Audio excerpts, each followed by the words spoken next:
Hello students, मैं कृष्णपाल सिंह, सहायक आचार्य भूगोल लेके आया हूँ आज एक नया वीडियो।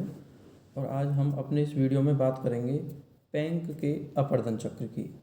इससे पहले वीडियो में हमने डेविस का अपवर्तन चक्र पढ़ा और अब इस वीडियो में हम पेंक का अपवर्तन चक्र पढ़ेंगे। वाल्थर पेंक जो कि जर्मन विद्वान थे और इन वाल्थर पेंक ने डेविस के अपवर्तन चक्र के जवाब में अपना एक नया जवाब प्रस्तुत किया, एक नया अपवर्तन चक्र प्रस्तुत किया। और इन्होंने डेविस के अपवर्तन चक्र को सिरे से नकारते हुए अलग तरीके का अपना एक अपवर्तन चक्र प्रस्तुत किया। तो इस पेंक के अपवर्तन चक्र के बारे में आज हम विस्तार से इस वीडियो में जानेंगे। तो चलिए वीडियो शुरू करते हैं और आगे देखते हैं कि पेंक महोदय ने किस प्रकार से अपना अपवर्तन चक्र दिया। तो सबसे पहले हम पेंक के अपवर्तन चक्र का सामान्य परिचय। तो जर्मन भूगोलवेत्ता वाल्थर पेंक ने अपवर्तन चक्र को भूदृश्यों के विकास की अवस्था, उनके उत्थान तथा निम्नीकरण की दर के पारस्परिक संबंधों का योग बताया। अर्थात वाल्थर पेंक का यह मानना था कि किसी भी क्षेत्र में भूदृश्यों का विकास वहाँ उनके उत्थान और निम्नीकरण की दर पर निर्भर करता है कि उत्थान किस दर से हो रहा है और उनका अपवर्तन किस दर से हो रहा है। इन दोनों दरों के बीच का जो अनुपात है उस पर निर्भर करेगा कि वहाँ किस अवस्था के और किस प्रकार के भूदृश्यों का विकास होता है। तो कुल मिला के जहाँ डेविस ने किसी भी क्षेत्र के भूदृश्यों को संरचना, प्रक्रम और अवस्था का परिणाम बताया था, वहीं पेंक महोदय ने भूदृश्यों को उत्थान और अपवर्तन की दर का प्रतिफल बताया। पेंक महोदय के अनुसार कोई भी भूदृश्य उसके उत्थान की दर और निम्नीकरण की दर के अनुपात पर निर्भर करता है। तो इस प्रकार से इन जर्मन भूगोलवेत्ता वाल्थर पेंक ने अपवर्तन चक्र के बारे में अपनी परिभाषा दी, अपवर्तन चक्र को परिभाषित किया। अब हम बात करते हैं पेंक के द्वारा बताई गई अपवर्तन चक्र की अवस्थाओं की। और यहाँ डायग्राम आप स्क्रीन पर देख रहे होंगे जो कि पेंक के द्वारा प्रतिपादित अपवर्तन चक्र का वक्र रेखीय प्रदर्शन है, रेखा चित्र है।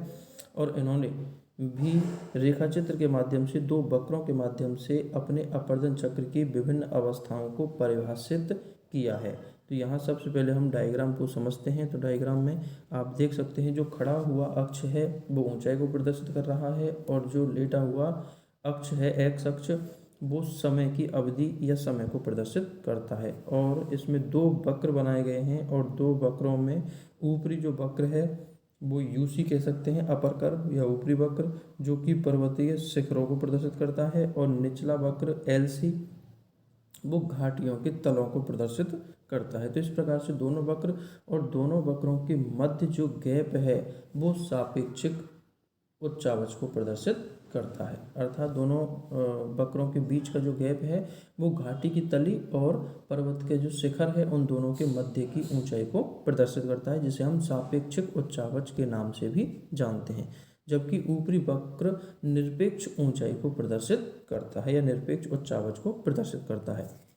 तो यहाँ सबसे पहले हमें ये भी ध्यान में रखना होगा कि जहाँ डेविस ने ये माना कि उत्थान बहुत ही लघु अवधि का होता है और उत्थान खत्म होने के बाद, समाप्त होने के बाद अपवर्तन प्रारंभ होता है, वहीं पेंक महोदय का मानना ये था कि उत्थान और अपवर्तन दोनों ही साथ साथ चलने वाली प्रक्रियाएं हैं और अपवर्तन उत्थान के समाप्त होने का इंतजार नहीं करता है। अर्थात उत्थान भी होता रहता है और उत्थान शुरू होते ही उस पर अपवर्तन के प्रक्रम कार्य करना शुरू कर देते हैं और इस प्रकार से उत्थान और अपवर्तन दोनों ही प्रक्रियाएं एक साथ चलती हैं। तो यहाँ पेंक महोदय के द्वारा जो प्रमुख अवस्थाएं बताई वो प्रमुख तीन अवस्थाएं बताई और तीन अवस्थाओं में जो मध्य की अवस्था बताई उसको इन्होंने तीन स्टेजों में परिभाषित किया, या मध्य की अवस्था के इन्होंने तीन अवस्था या तीन स्टेज इन्होंने परिभाषित की। यहाँ सबसे पहले हम इस डायग्राम में देखते हैं कि जो पेंक के द्वारा बताई गई प्रथम अवस्था है आफस्तिजिंडे इंटीवक्लुम, जो इस पर लिखा हुआ है आफस्तिजिंडे इंटीवक्लुम, पहली अवस्था, जो कि का जो लंबवत रेखा है वहाँ तक प्रथम अवस्था है। उसके बाद में का से लेकर खा, खा से लेकर गा और गा से लेकर घा, ये तीन जो स्थितियां हैं ये मध्यवर्ती अवस्था, जिसको ग्लीक फार्मिंग एंटीबक्लुम के नाम से जाना जा रहा है, वो है। और घा के बाद वाली जो स्थिति है वो तीसरी अवस्था इन्होंने परिभाषित की, जिसको आवस्थी जिंडे एंटीबक्लुम के नाम से इन्होंने परिभाषित किया। तो यहाँ इस डायग्राम में पहली अवस्था की हम बात करें तो पहली अवस्था में आप देख सकते हैं कि एलसी और यूसी दोनों के बीच का जो अंतर है वो तेज़ी से बढ़ रहा है और यूसी बहुत तेज़ी से एकदम खड़े आकार में ऊंचाई की ओर जा रहा है।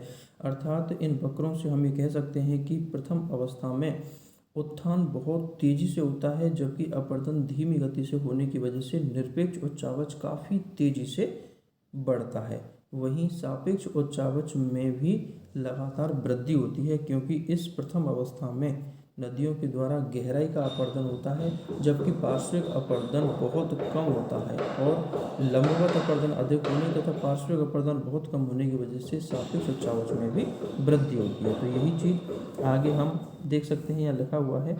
तो ये पहली जो अवस्था है आफस्ती जिंडे इंटीबक्लोंग, जिसको पेंक ने आफस्ती जिंडे इंटीबक्लोंग नाम दिया, और ये जर्मन भाषा के शब्द हैं। और आफस्ती जिंडे इंटीबक्लोंग का अर्थ होता है बढ़ती दर से विकास। अर्थात इस अवस्था में तेजी से विकास होता है, बढ़ती दर से विकास होता है। सापेक्ष और निरपेक्ष दोनों ही उच्चावच क्रमशः बढ़ते हैं और इस अवस्था में उत्थान और अपवर्तन साथ साथ होता है, किंतु अपवर्तन की अपेक्षा उत्थान ज़्यादा तेजी से होता है। फलस्वरूप निरपेक्ष उच्चावच में वृद्धि होती है और पार्श्विक अपवर्तन कम होने और लंबवत अपवर्तन अधिक होने की वजह से सापेक्ष उच्चावच में भी वृद्धि होती है। तो हमें ये ध्यान रखना होगा कि वाल्थर पेंक के द्वारा बताई गई पहली अवस्था, जिसको इन्होंने आफस्ती जिंडे इंटीबक्लोंग नाम दिया, तो उसमें बढ़ती दर से विकास होता है, अर्थात दोनों ही प्रकार के उच्चावच क्रमशः बढ़ते हैं। दूसरी अवस्था की बात करें ग्लिक फार्मिंग इंटीबक्लोंग, तो ग्लिक फार्मिंग इंटीबक्लोंग जिसको समान दर से विकास के रूप में परिभाषित किया, या जिसका अर्थ होता है समान दर से विकास। अर्थात इस अवस्था में जो विकास है वो समान दर से होता है, और समान दर से विकास अर्थात इसमें एक उच्चावच जो है सापेक्ष उच्चावच की बात करें तो वो समान रहता है। और इस ग्लिक फार्मिंग इंटीबक्लोंग को भी इन्होंने 3 हिस्सों में विभाजित किया, 3 अवस्थाओं में विभाजित किया, प्रथम अवस्था, द्वितीय अवस्था और तृतीय अवस्था। और इस ग्लिक फार्मिंग इंटीबक्लोंग की प्रथम अवस्था का से लेकर खा तक प्रथम अवस्था है, खा से लेकर गा तक द्वितीय अवस्था डायग्राम में आप देख रहे हैं, और गा से लेकर घा तक ये तृतीय अवस्था है।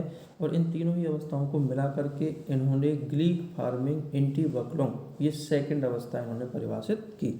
तो इसमें आप देख सकते हैं तीनों ही अवस्थाओं में जो एलसी और यूसी का जो गैप है वो लगभग बराबर है, अर्थात तीनों ही अवस्थाओं में सापेक्ष उच्चावच लगभग बराबर है। और सापेक्ष उच्चावच बराबर है, इसकी वजह यह है कि इस मध्यवर्ती अवस्था में नदियों का निम्नवर्ती अपवर्तन और पार्श्विक अपवर्तन दोनों लगभग समान दर से होते हैं, और दोनों ही समान दर से होने के कारण जो सापेक्ष उच्चावच है वो लगभग समान रहता है, बराबर रहता है। लेकिन यहाँ इस ग्लिक फार्मिंग इंटीबक्लोंग की जो फर्स्ट स्टेज है उसमें देख सकते हैं दोनों वक्र क्रमशः ऊंचे हो रहे हैं, अर्थात इस प्रथम अवस्था में निरपेक्ष उच्चावच थोड़ा बढ़ रहा है, जबकि मध्यवर्ती अवस्था में वक्र बिल्कुल क्षैतिज आ गए हैं और दोनों एक दूसरे के समानांतर हैं। तो इस मध्यवर्ती स्थिति में सापेक्ष और निरपेक्ष दोनों ही उच्चावच एक समान हो जाते हैं, दोनों ही उच्चावच बराबर होते हैं। और तृतीय इसकी जो स्थिति है, तृतीय स्टेज, उस तृतीय स्टेज में आप देख सकते हैं दोनों ही वक्र के बीच का गैप बराबर है, लेकिन वो दोनों ही नीचे की तरफ जा रहे हैं, अर्थात इसमें निरपेक्ष उच्चावच काफ़ी तेज़ी से घटता है और सापेक्ष उच्चावच बराबर रहता है। तो इस प्रकार से ये समान विकास की अवस्था है। इसको हम आगे पढ़ते हैं। तो ग्लिक फार्मिंग इंटीबक्लोंग जिसको समान दर से विकास के रूप में परिभाषित किया गया है, और इसमें 3 अवस्थाएं बताई। प्रथम अवस्था, इस अवस्था में अपवर्तन की तुलना में उत्थान ज़्यादा होता है, फलस्वरूप निरपेक्ष उच्चावच में वृद्धि होती है, लेकिन नदी का पार्श्विक और निम्नवर्ती अपवर्तन दोनों समान होने की वजह से सापेक्ष उच्चावच एक समान रहता है। द्वितीय अवस्था की बात करें तो द्वितीय अवस्था में इससे पहले हमने वक्र देखे, दोनों ही वक्र समानांतर और क्षैतिज थे। इसका मतलब इस अवस्था में सापेक्ष और निरपेक्ष दोनों ही प्रकार के उच्चावच समान रहते हैं। और तृतीय अवस्था में हमने देखा कि वक्र तेजी से नीचे की ओर आ रहे थे, तो इसका मतलब ये है कि इस अवस्था में निरपेक्ष उच्चावच तेजी से घटता है, और इस वजह से क्योंकि उत्थान इस अवस्था में उत्थान की दर बहुत कम हो जाती है, और फलस्वरूप पार्श्विक अपवर्तन अधिक होने से निरपेक्ष उच्चावच तेजी से घटता चला जाता है। जबकि पार्श्विक और निम्नवर्ती अपवर्तन एक समान होने की वजह से सापेक्ष उच्चावच इस अवस्था में भी समान रहता है। इस प्रकार से हमने देखा कि गिलिक फार्मिंग एंटीबक्लों की जो तीनों स्टेज थी, जो तीनों अवस्थाएं थी, उन तीनों ही अवस्थाओं में सापेक्ष उच्चावच स्थिर रहता है, समान रहता है, जबकि निरपेक्ष उच्चावच में अंतर देखने को मिलता है। और अब हम बात करते हैं तीसरी अवस्था की, जो कि इन्होंने आवर्ती जिंडे एंटीबक्लों के नाम से परिभाषित की, जिसको घटती दर से विकास के नाम से भी जाना जाता है, या जो घटती दर के विकास को प्रदर्शित करता है। अर्थात इस तीसरी आवर्ती जिंडे एंटीबक्लों की अवस्था में दोनों ही प्रकार के उच्चावच क्रमशः घटते जाते हैं और इस अवस्था में उत्थान लगभग समाप्त हो जाता है और अपवर्तन निरंतर जारी रहता है। फलस्वरूप निरपेक्ष उच्चावच तेजी से घटने लगता है और निरपेक्ष उच्चावच लगातार घटने से जो ऊंचे क्षेत्र हैं वो क्रमशः नीचे होते चले जाते हैं और धीरे धीरे एक संप्राय मैदान में तब्दील हो जाते हैं। घाटियाँ अत्यधिक चौड़ी होती चली जाती हैं। जबकि यदि हम सापेक्ष उच्चावच की बात करें तो सापेक्ष उच्चावच भी तेजी से घटता है, क्योंकि इस अवस्था में नदियों का निम्नवर्ती अपवर्तन बहुत कम हो जाता है, जबकि पार्श्विक अपवर्तन अधिक रहता है। फलस्वरूप नदियों की घाटियाँ चौड़ी होने लगती हैं और घाटियों की गहराई कम होती चली जाती है। इस प्रकार से सापेक्ष उच्चावच तेजी से घटता चला जाता है। तो इस आवर्ती जिंडे एंटीबक्लों की अवस्था में सापेक्ष और निरपेक्ष दोनों ही प्रकार के उच्चावच निरंतर घटते चले जाते हैं और ऊंचे उठे हुए जो भूभाग थे वो क्रमशः घिस करके नीचे होते चले जाते हैं और घाटियाँ अत्यधिक चौड़ी हो जाती हैं और एक चौरस समतल मैदान के रूप में परिवर्तित हो जाती हैं, जो डेविस के द्वारा बताए गए पेनी प्लेन के समान ही होते हैं। अर्थात एक संप्राय मैदान के रूप में ही अंत में ये घाटियाँ तब्दील हो जाती हैं।